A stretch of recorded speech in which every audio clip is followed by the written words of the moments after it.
Mabuhay, and welcome to this week's Hearts of Iron 4 Developer Corner. My Tagalog might be very short in knowledge, but that's okay, because this week's Dev Corner is also very short, talking about the Philippines. I suppose that comes in contrast to quite a lot of information we got last week about China. Still, that won't stop us. Let's head into the Dev Corner.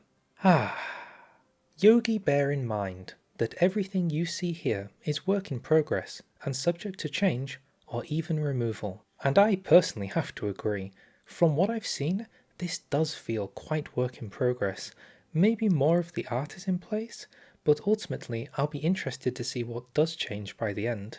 This week's Dev Diary is brought to us by Mordred Viking. For those who might not know, unlike countries like the Congo or British Burma, the Philippines has actually been in the game for basically the entire existence of Hoi 4. With 7 core states and a pretty decent amount of manpower, 13.10 million, they have kind of been overlooked as an American puppet, led of course by Manuel. In 1935, they had been promised independence within 10 years from their overlord, the United States.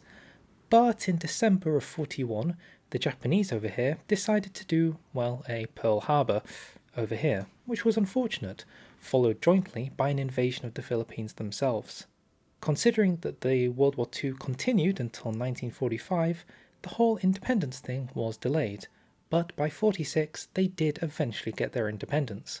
So as it stands right now, the Philippines is a country in transition, and with only one division, there's a lot of work to be done. But let's go back to the Dev Corner. So, the question is, how are they going to make a nation like the Philippines, which is basically in an administrative transitionary period, more interesting as they await to be invaded in 1941? How will MacArthur factor into this? Let's find out. The first thing they begin by looking at seems to be the puppet situation of the Commonwealth of the Philippines and its consistent peace until 1941. The question you as the player has is, do you want to take the historical route, stay with America and get independence at the time you're traditionally supposed to, or do you want to expedite the process, maybe by aligning yourself with the Japanese? By zooming in, we can do a little bit of a focus inspection, so the Commonwealth of the Philippines and how do we get independence. Aligning with the USA or Japan doesn't seem to involve too many mutually exclusive focuses. The majority of them in the middle seem to be accessible by both sides. On the American side, we can do the Filipino Repatriation Act and some American investment, and on the right it's a similar thing with Japanese investment, but the core focuses in the middle are accessible to both. What the more eagle-eyed among you may notice is that a few of them have a clock emoji next to them.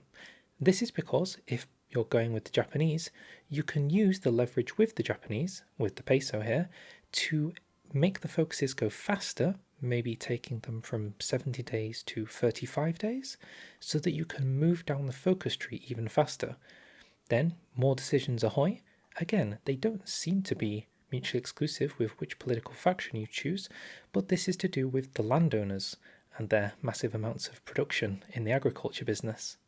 Again, you reach the tier 2 position of focuses, and again, more clocks. So if you went with the Japanese, your textile mills, your land reforms, your Bill of Rights would go even faster.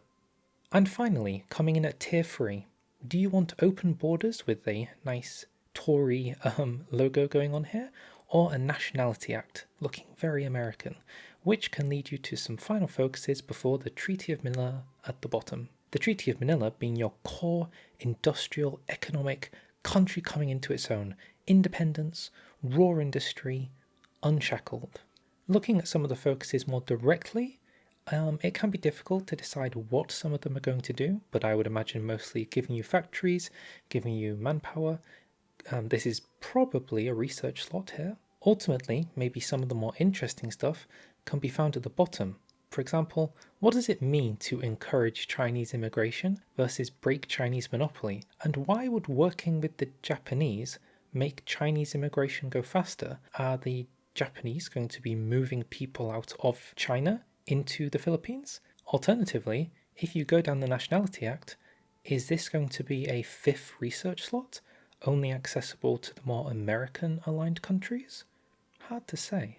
Ultimately, I suppose the choice is between getting mega buffs by going with the United States but playing it slow, or sacrificing some of those buffs to get a much faster focus tree. Continuing with image review, we move on to what appears to be the American puppet branch, which I guess is the opposite of the independence economic branch, where you are working alongside the United States Army to build up your country, specifically appointing MacArthur. The dev corner does state that if you want to access some of the lower focuses, presumably the ones with the American flag in the background, you will have to remain loyal to the United States. You can't work with the Japanese while also working with the Americans. To highlight some of the more interesting focuses, we seem to have Utang na Loob, which is about a debt of gratitude, so maybe there could be some scratch my back and I'll scratch yours interactions with the United States. But additionally, and I didn't know this, Eisenhower is available in the Philippines and you can promote him to be police chief. There is some alternative history for you to write there. Additionally, I'm not entirely sure what the War Plan Rainbow 5 versus gunboat diplomacy means. From historical knowledge, Rainbow 5 assumes that America will join the Allies and remain their basically complete agreement throughout, but does that mean gunboat diplomacy means you stick with America even if they choose a different ideology? I suppose we won't know, but since we're moving over to alternative history paths, there's other stuff to talk about. It seems from the offset there are two key major alternative history paths, one for being fash and one for being communist. The dev diary states that the alternative history paths are meant to be plausible options that the Philippines could have taken were things to be a little different. The fash path, where the nation tumbles into a slippery slope of Japanese pressure, with a communist path, where you embrace the ideal of maritime communism, unleashing a mass naval assault with lots of ships.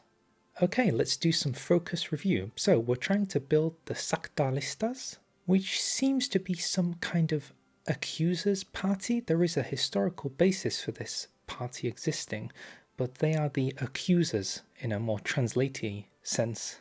Following down the slippery slope, you will assassinate Quezon, who is the leader of the Philippines, at least as their governor in this time period, before you work with a company, form an executive commission, and scramble for leadership. I do have to say, and maybe this is just me, it feels very light. I mean, it's just a focus that goes straight down.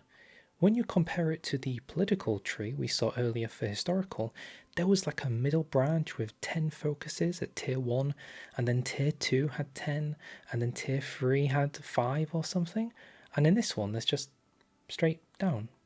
I'm not trying to be too negative, I was just thinking, because you have like a fash and a communist side, it could have been interesting to use that same logic again. Maybe like, the communist side, the fash side, and then both of them have a series of middle focuses they could take advantage of that work differently depending on the ideology. That way the trees would look a little bit fuller while taking advantage of for content on both sides. Regardless of my minor comments about how I would have done it, you can secure Japanese guarantees, which probably helps you from getting invaded, and try for a war of independence. After that, I assume you secure a second Philippine Republic, and then we've got a very interesting bottom section where you seem to go for world conquest. In your war for the oceans, you'll have to choose between assuming a naval burden, presumably for somebody else, the Japanese, or developing your own naval infrastructure. Considering these are mutually exclusive, and the one where you don't assume a burden allows you to go after Japan, I'm going to assume that you're helping Japan in this path. What's strange, however, is you can reunite Madagascar. I mean, that is some really historic claim you're making there. Going after islands in the Pacific, I suppose, sort of island hopping. Going after Indonesia and Malaysia will be very interesting if you can core them, as well as going after Australia and New Zealand. I'm not sure how the Japanese would feel about it though. Finally, at the bottom, there is a Filipino-Polynesian reunification, which would be quite a powerful nation in terms of manpower. If I was to, again, talk about something I talked about last time we were here, it's always interesting when you're given a ton of conquering focuses at the bottom. This is not a complaint, it is a good thing, because it gives you something to work towards. I always question though, when you take the land, what then? Like, why would I go after Madagascar? It would require going into basically Allied held territory. South Africa's right there defending it. It could be quite annoying. However, with a focus like take Pacific Islands, I'm heading towards America. Yet there doesn't seem to be too much to do with America in this path.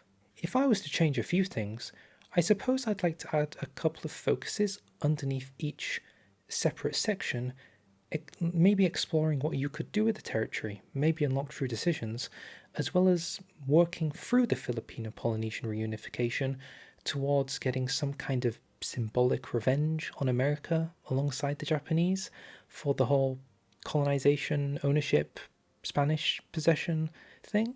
Again, this is just an exploration of some of the ideas. Ultimately, it also has a focus to go after Japan, and goodness knows what they would do once they arrive in Japan. I suppose you have to accept some of the memes along the way. On the communist side, we can legalize the Communist Party, return some communist exiles, and seek some Chinese support. As the red sun rises over Manila, you get the Partido na Pilipinas coup. Perhaps one of my favourite focus arts coming up next with Rally the Fisher Folk, with the nice fishing rod, spear and net, or I guess it's a harpoon. Very good indeed. I'm not sure what the point is, but eventually you sanction piracy before creating maritime communism. I truly have no core reaction to this because I cannot imagine what this kind of focus tree path would look like. I mean, I get that we're building ships, but what are we going to do with them?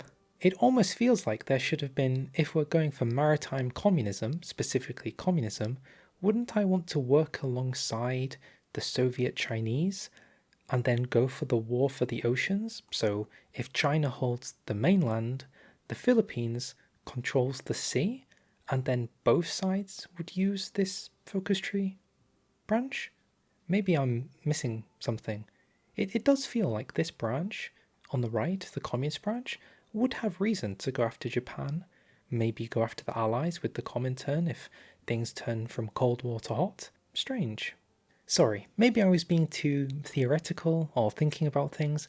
It's an early work in progress, Philippines focus tree, so I figured if there's any time to give some response, some feedback, I might as well do it now. Okay, so let's talk about the Filipino military. Historically, the USA provided basically all the warfighting equipment that the Philippines used, and so they don't have much of a military industry of their own. This is going to be represented by the United States Army in the Far East focus branch they saw earlier, so by staying loyal to the United States, you can take those very few focuses, but they probably give you a lot of equipment, so you don't necessarily need to build your own. If you do want to build your own though, this is going to come at a cost, and the cost is a whopping 245-day focus. This, they believe, is the longest focus in Hearts of Iron 4 history. They go on to say, however, each time you complete one tier of Align US or Japan in the Commonwealth of the Philippines branch, the number goes down, so you can reduce the amount of time it takes for the focus to be completed. It will then be up to you to balance the political development against military necessity on when to start your rearmament. So if I'm to interpret this correctly, you're not supposed to do 245 days of this focus. You're supposed to work on your other focus tree branch, lower the time, and then start the rearmament. Looking at focus tree review, not too much to say. It's looking quite not too big. We've got some defensive focuses on the left, talking about probably naval forts and air defences. Then you've got your military branch, you've got the scouts, you've got divisions, a training plan, and conscription to finally build the Army of the Philippines. The Air Corps is looking very small, like very, very small. Finally, we have offshore patrol, which is actually one of the more kind of built up ones, it feels, as it does lead to a phallosocracy at the bottom.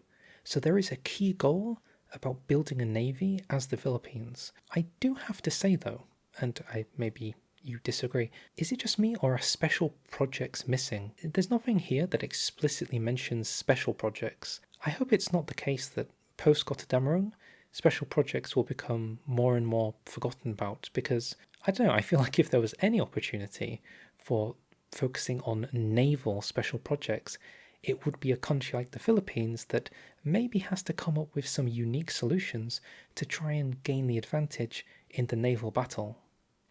Sadly, things might not always go your way. Japan is, of course, very powerful in this timeline, so you may end up surrendering as a subject. Much like Belgium, they didn't want you to have a boring experience when ultimately you might get defeated, and Belgium could fall back on the Congo, and so Philippines can fall back on, yeah, I'm not saying that, the United States. You will be able to continue the struggle in your home islands, be able to acquire resources and manpower, and prepare to stage the magnificent return to the Philippines. Not too much to talk about when it comes to focus review, because it's pretty self-explanatory. Local resistance probably builds resistance in enemy-held territory. The cry maybe helps with manpower. I shall return is I think, was that a quote given by General Douglas MacArthur, who promised to return to the Philippines and liberate it from Japanese occupation. So maybe he'll leave, but he will come back by taking that focus. There are grassroots guerrillas and eventually building up to your Reconquista. Not too much to say. I actually think this is pretty well made. With this kind of focus, you do want to keep it simple. So yeah, no complaints. Good job. And so, we reach the end of talking about the Philippines focus tree. But it may not be the last time. This is of course a very early look, and so things might change. New characters, new art, new national spirits, and changes to the focus tree. So I guess we'll see that all in the next Dev Diary. On reflection, I'm kind of interested to see the outcome of what the Philippines focus tree is going to look like. Maybe one of the most overlooked countries in Hearts of Iron 4, and if we're being honest, in the world stage. A tremendous population, its own independent series of islands, strong base, a very interesting history, and I really hope the focus tree ends up doing it justice. Ultimately, I'm quite happy with how the historical industry political path is looking. I think that looks good, even with its twist on kind of siding with the Japanese versus siding with the Americas. But if I'm being brutally honest, where I'm happy with historical, I'm less happy about the fash communist paths. They seem very, very small. I mean, when you compare them to Argentina or Brazil or any of those, which are also very sided off nations, I feel like the Philippines had a very prominent role in World War II against Japan. So it's surprising to me that the old history in the Philippines isn't as kind of prominent as it could have been. Also, no non-aligned path. I'm amazed there's no military, non-aligned takeover path, exclusively only fash. I'm not necessarily saying there'd be a monarchy, but nothing non-aligned? That could be strange. Alright, lots to think about. Tell me what you think. What is your reaction? And of course, what would you like to see changed? You don't just have to tell me in the comments, you can do so in the Dev Diary itself, available in the description. With that being said, if you like this video, feel free to like, feel free to subscribe. I'm sure soon enough we will be talking about Japan. They cannot hide it forever, and I guess I'll see you all next time. Paalam.